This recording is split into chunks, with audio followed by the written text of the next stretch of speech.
When I was 7, my dad died in a car crash. He was everything to me. I don't remember much from that age, but I remember the smell of sawdust in his shirt when he hugged me, the way he used to hum while fixing up the house, and how proud he was the day he finally finished building the upstairs loft. That house meant something. It still does. After the funeral, things moved fast. Too fast, if you ask me now. My mom was grieving, but 6 months later, she introduced us to Dan. He was clean-cut, soft-spoken, and way too interested in helping out around the house.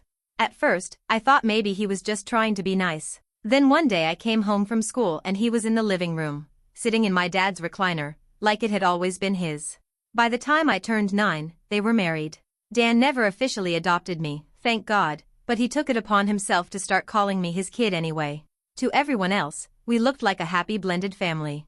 But inside the house, it always felt like he was waiting for something to break so he could fix it in his own image. Fast forward to this year. I'm in college, commuting from home because my mom begged me to save money. Things have been tense lately.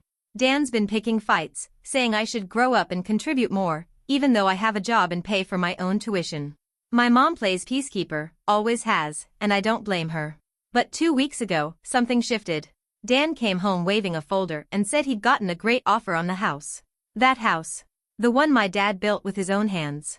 The one with his initials carved into the beams above the garage. He said it was just business and that we should all think about moving somewhere more manageable. My mom looked pale but didn't say a word. I asked him point blank why he wanted to sell now. He gave me some excuse about rising property taxes and downsizing before retirement. But something didn't sit right. So I did some digging. And that's when I found the letter hidden behind an old heater vent in the garage. It was pure luck that I found it. The heater in the garage had been making a weird rattle, and I figured I'd open the old vent cover to check inside before calling anyone. It hadn't been cleaned in years. I was brushing away dust and debris when I saw something folded and yellowed, tucked behind one of the slats like someone had intentionally hidden it. It was a letter. Addressed to me. In my dad's handwriting. My heart dropped into my stomach. I sat there for a while, just staring at it. It felt like a ghost had reached out through time. I must have read it a dozen times that night, and every single word shook me. In the letter, my dad talked about the house, how he built it as a legacy. Not just for me, but for my future, too. He wrote about how he hoped I'd one day live here with a family of my own. Then it got darker.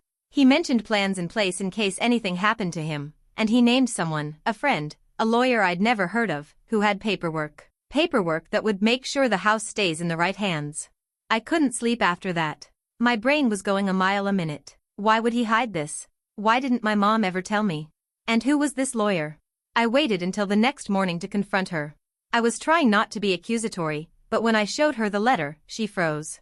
I swear I saw a flicker of panic cross her face before she composed herself. She said the lawyer, Mr. Carlyle, had passed away years ago. That any old documents would have been invalid by now. I could tell she was lying. She's not good at it. But what really got me was what she said next. She told me, Dan doesn't know about that letter. You need to forget it. That's when I knew for sure something was seriously wrong. I pretended to agree. Told her it didn't matter, that it was just a sentimental letter. But my next move was already in motion. I was going to find out who this lawyer was. And if the house was ever legally tied to my name, I'd make damn sure Dan never touched it. But I had no idea how deep this was about to go. I didn't waste time. That same afternoon, I skipped my last class and drove straight to the county records office. I wasn't even sure what I was looking for exactly, just a gut feeling that something was off. If my dad really did have legal paperwork drawn up, there had to be a trace. A will, a deed restriction, a trust, anything. I gave the clerk my dad's full name and the property address. She asked for ID, typed a few things into her computer, then printed out several documents for me to review. I sat down at a corner table and started reading. At first, nothing jumped out. Just the basics, original deed, zoning approvals, building permits. But then I saw a transfer document from 2011, the year my dad died. It had a clause highlighted in yellow, transfer of residence into revocable trust in the name of minor beneficiary, age 7, under guardian oversight until age 25. I froze. The house wasn't technically my mom's. It wasn't even Dan's, obviously. It was mine. Mine. Or at least, it was supposed to be, until I turned 25. Until then, the house was held in a trust, and my legal guardian, aka, my mom, was listed as temporary trustee. But there was a condition buried in the fine print. If the minor beneficiary were to move out permanently, or if the trustee were to remarry, the trust could be renegotiated, but only through court petition. And here's the kicker, there was no record of any petition. No paperwork filed to amend the trust. No court order. Which meant Dan had no right to sell the house. None. I sat there for a long time, heart racing, hands shaking. That's when something clicked. Dan had been getting pushier about the sale ever since I started talking about getting an apartment with my friend next semester. He wanted me out. Not because I was freeloading, but because once I left, he could pretend I had given up the house. And then I remembered something else. About a month ago, I overheard him on the phone, talking to someone about finally getting things in motion and clearing out the last obstacle. I'd assumed it was work-related. Now, I wasn't so sure. I made copies of everything. Every single page. Then I drove home. But when I pulled into the driveway, I noticed something strange. Dan's car was gone. My mom's too. But the front door was open. At first, I didn't think much of it. Maybe they forgot to close the door on their way out. But the second I stepped inside, I felt it, this weird stillness in the air. Like the house was holding its breath. Nothing looked out of place in the kitchen or living room. But when I got to the hallway, I saw it. The door to the basement was wide open, light on, and the air coming up smelled like dust and something else, like old wood. Or maybe mold. I should have just shut the door and walked away. But instead, I went down. Halfway down the stairs, I noticed things had been moved. My dad's old tool chest had been dragged out. One of the plastic bins labeled Charlie's school stuff had been opened. That bin hadn't been touched in years. It still had my second-grade drawings in it. And then I saw something that made my stomach drop. The fireproof lockbox. It used to be hidden behind the furnace, wedged behind a pile of insulation. I only remembered it because when I was younger, my dad showed it to me once, told me it was just in case something ever happened. I hadn't thought about it in years. Now it was sitting out in the middle of the floor. Open. Empty. I dropped to my knees and started searching everywhere. Around the bin, under the furnace, behind the shelves. Nothing. Not a single scrap of paper, not even the envelope I remembered seeing when I was a kid. Whatever had been inside, someone had taken it. And not long ago. That's when I heard it. A floorboard creak, upstairs. I froze. I hadn't heard a car pull up. I thought I was alone. Then I remembered, I never saw Dan or my mom leave. Their cars were gone, sure, but that didn't mean they were out together. I backed up the stairs as quietly as I could, heart pounding, holding my breath. At the top, I peeked around the corner toward the living room. Empty. Kitchen? No one. But the door to the upstairs office? Cracked open. And I could see shadows moving inside. I slipped into the hallway, grabbed my phone from my bag, and started recording. I didn't know what I was about to hear, but I wanted proof. I crept closer, trying to stay silent. And what I heard next made everything click. Dan. On the phone. Whispering.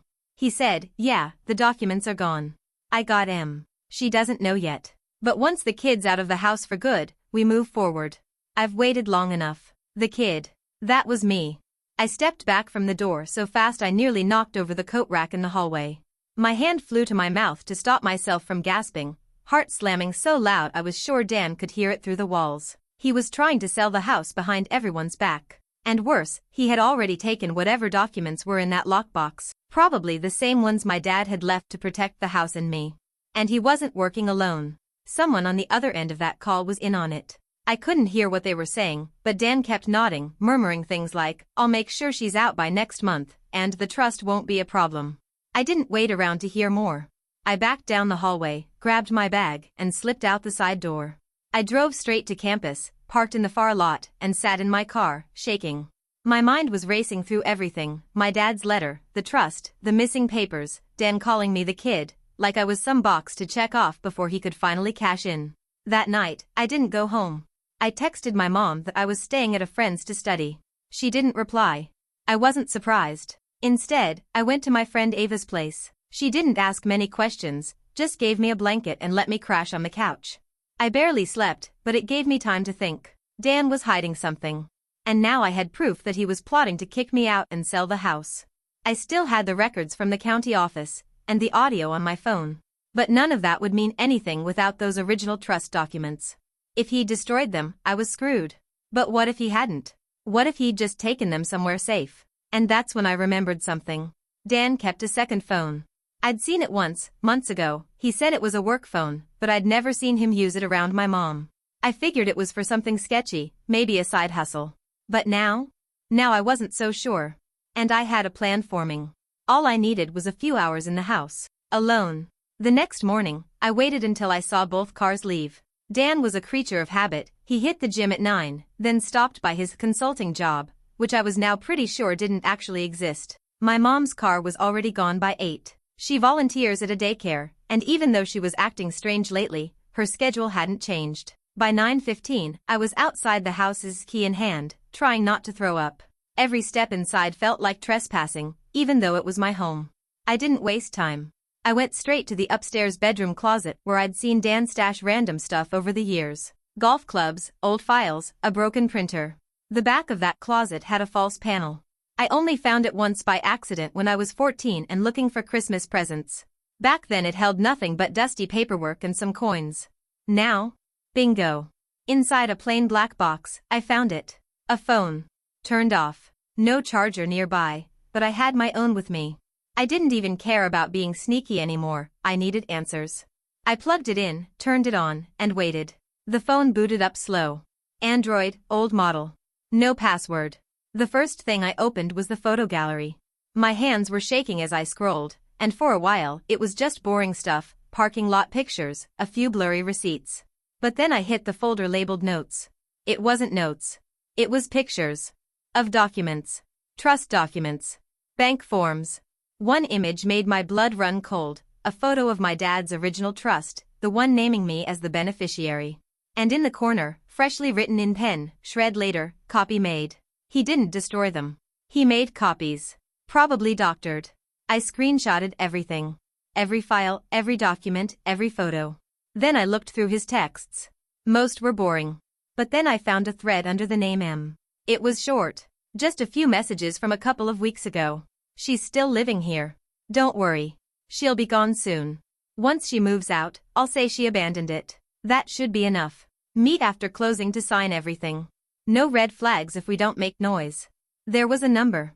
No name. But M was obviously someone connected to the sale. A buyer, maybe. Or a broker who didn't care that this deal was shady. I knew then, Dan wasn't just manipulating my mom or trying to push me out. He was faking documents, hiding a paper trail, and planning to sell the house under everyone's noses. And if I hadn't found that letter in the garage, I would have walked away. He would have sold the last piece of my dad I had left, and no one would have even questioned it. I didn't go back to Ava's place. I went straight to my mom's work. I hadn't planned it. I just knew if I waited too long, Dan would realize I'd been in the house. And if he suspected I had the phone, or worse, the evidence, he'd find a way to bury everything before I could act. My mom was outside when I pulled up, talking to one of the other daycare staff. She smiled when she saw me, then her face shifted. A flicker of guilt? Fear? I didn't care. I waved her over. I told her we needed to talk. Now. Alone. We sat in her car, and for a minute I didn't say anything. Just pulled out my phone, opened the screenshots, and let her start reading. She scrolled in silence.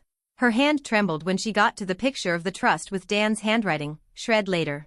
Then I showed her the text messages. She blinked. Reread them. And then I saw it, her whole face crumpled. Like a mask had been ripped off. She whispered, "He told me it was just paperwork. He said it didn't matter because you were going to move out anyway." That's when I realized she hadn't known. At least, not all of it. Maybe she suspected something. Maybe she was scared. But she hadn't known he was forging papers, lying to whoever this M was. Planning to steal the house. The house my dad built. I asked her, flat out, if she ever saw the original trust. She nodded, slowly. Said my dad had shown it to her once, but after he died, Dan told her it wasn't legally binding without witnesses and that they needed to take care of things the right way. I swear, hearing that almost made me laugh. The right way. That afternoon, we didn't go back to work. We drove straight to a law office my mom had once used for a custody issue with a relative. The paralegal listened quietly while I laid everything out. When I finished, she said one thing. You need to move fast, because what Dan was doing wasn't just shady. It was illegal. If he filed fake paperwork, that was fraud. And if he tried to sell the house with a forged trust, that was criminal. The lawyer wouldn't be available until the next morning, but they told me to gather everything. The trust copies, the screenshots, the phone itself. We left the office in silence. My mom looked wrecked. I didn't say much, but I was glad she came with me. That night, I stayed at a hotel. She gave me cash for it. Said it was better if Dan didn't know we'd talked. I agreed. But part of me still wondered, was she scared of him? Or was she scared of what this would do to her? I crashed hard that night. I hadn't realized how exhausted I was until I finally lay down in that hotel bed. No creaking floorboards. No tension humming through the walls. No Dan. But peace doesn't last when you're in the middle of something like this. At 3:17 a.m., I woke up to a vibration on the nightstand. It was my mom. 6 missed calls. 1 voicemail. She sounded out of breath. Whispering. Scared. She said Dan knew I'd been in the house. That he found the empty black box and started yelling, asking if she'd helped me, where I was, if she'd told me anything. She tried to play dumb, but she said the moment he realized she wasn't defending him, something shifted. She locked herself in the bathroom. Called me from inside. Then she said 5 words that made me sit straight up in bed. He has the papers ready. According to her, Dan had already lined up the sale. The buyer, M, was coming in 2 days. Dan was planning to forge my signature and push the deal through, claiming I'd abandoned the property while still technically under guardianship. It didn't matter that I was legally an adult. The trust still had a hold. And he was banking on no one noticing until it was too late. I grabbed my bag, threw everything into it, and left the hotel. I didn't go to the house. I went to the police station. I showed them everything, the trust copy, the photos, the texts, and most importantly, Dan's phone. At first, the officer looked bored, another family property fight, but once I mentioned forgery and possible fraud over a $250,000 home, things changed. They took a full statement and made copies of my evidence. They advised me to avoid contact with Dan and to let them handle the legal side for now. The officer told me flat out, if Dan tried to sell that house using falsified documents, he'd be arrested on the spot. That should have made me feel safe, but it didn't. Because later that morning, I got a text from a number I didn't recognize. Just one line. Nice move. You think you've won? That text haunted me all morning. No name, no threat outright. But I knew it was Dan. The tone was pure him, condescending, smug, still acting like he had the upper hand even while everything was falling apart. I didn't respond. I couldn't. I just forwarded it to the officer I spoke with and stayed holed up in Ava's guest room, barely breathing. By noon, things escalated. My mom texted again, this time with a photo. Dan had packed a bag. She said he wasn't speaking to her, just storming through the house, slamming doors, and throwing things into a duffel. Then he left without saying where he was going. But he didn't take the car. She said he walked. About 30 minutes later, Ava's doorbell rang. We both froze. She peeked through the window. No one. Then her phone buzzed. It was the video doorbell notification. Dan, standing there, hands in his jacket pockets. Looking calm. Too calm. He didn't knock. Just stood, stared at the camera, and then turned and walked off. I should have called the police again, but I didn't want to panic. Maybe he just wanted to spook me. Maybe it was one last intimidation move before disappearing to let it all blow over. But then came the email. From M. I didn't even realize I'd been copied on it. It was sent to Dan, and CC'd to a few addresses, one of which used my name. Maybe Dan had used my email in paperwork. Maybe it was a mistake. Either way, I saw it. It was a scanned version of the forged trust. The one Dan had been working on. The one he planned to submit for the sale. My name was typed in. My signature was on it, completely fake. And at the bottom, clear as day, the buyer's full name, Marcus Danvers. A real estate investor. Not just a random M. Dan's cousin. That's when I realized, this whole thing had been planned for years. Dan never cared about me. He never cared about my dad's house, or my mom. He was waiting. Watching. Setting it up piece by piece, until I turned old enough to legally be pushed out without too many questions. But now I had everything. The real trust, the fakes, the buyer's identity, and the phone with proof Dan had conspired to sell something that was never his. The final part was putting it all in the hands of someone who could stop it, for good. The next morning, I walked into the lawyer's office like I was on autopilot. I hadn't slept. I hadn't eaten. But I had the folder clutched in my hand, documents, photos, screenshots, voice recordings, the whole thing. I laid it on the attorney's desk, told him everything. He listened without interrupting once. Just nodded slowly, page after page, connecting the dots faster than I could explain them. When I finished, he leaned back and said, "We've got him." Turns out what Dan did, faking legal documents, Forging signatures, attempting to sell property under false authority, is a full-on criminal offense. Add in the conspiracy with his cousin? It wasn't just fraud, it was wire fraud, document forgery, and attempted theft of trust assets. The attorney moved fast. He filed an emergency motion to freeze any sale on the house. Then he contacted law enforcement with the compiled evidence. By that afternoon, Dan's cousin Marcus had already postponed the purchase indefinitely, probably tipped off that they were caught. Dan, though? He didn't get the memo fast enough, because later that day, he showed up at the title company with the forged documents, ready to sign. And right there, in front of witnesses, he was arrested. They cuffed him in the middle of the lobby. My mom was notified by the lawyer just minutes after it happened. She cried. Not because she wanted him back, but because part of her had finally stopped pretending everything would go back to normal. She moved out 2 days later. Told me she couldn't live in that house anymore. Said it was too full of lies now. But I couldn't leave it behind. That house was the last piece of my dad I had left. The carved initials over the garage. The uneven floorboard in the loft where we used to build Lego cities together. The fire pit he made from scratch in the backyard. I stayed. Legally, the trust was reviewed, reinstated, and now updated, with me as full owner. No one else. I changed the locks, donated Dan's things, had a locksmith replace the mailbox key he always kept hidden behind the porch light. The first night alone in the house was quiet, but peaceful. No one lurking. No one planning behind my back. No fake smiles, no quiet threats. Just silence. Mine. My friends keep saying I should be proud of how I handled it. That it's wild I managed to uncover a years-long plan to steal my own house and bring the guy down before he pulled it off. But honestly, I don't feel proud. I feel tired. Tired of pretending I didn't know something was wrong all along. Tired of blaming myself for staying quiet when things didn't feel right. But I also feel something else. Relief. Because for the first time in years, I'm not being manipulated. Not being watched. Not being used. I have my house. My peace. And my dad? I think he knew this day might come. That's why he hid that letter in the vent. It wasn't just a goodbye. It was a warning. And now? Now I finally heard it. Update: Dan's facing charges. The DA says they have enough to push for a full sentence. Forgery, attempted fraud, conspiracy.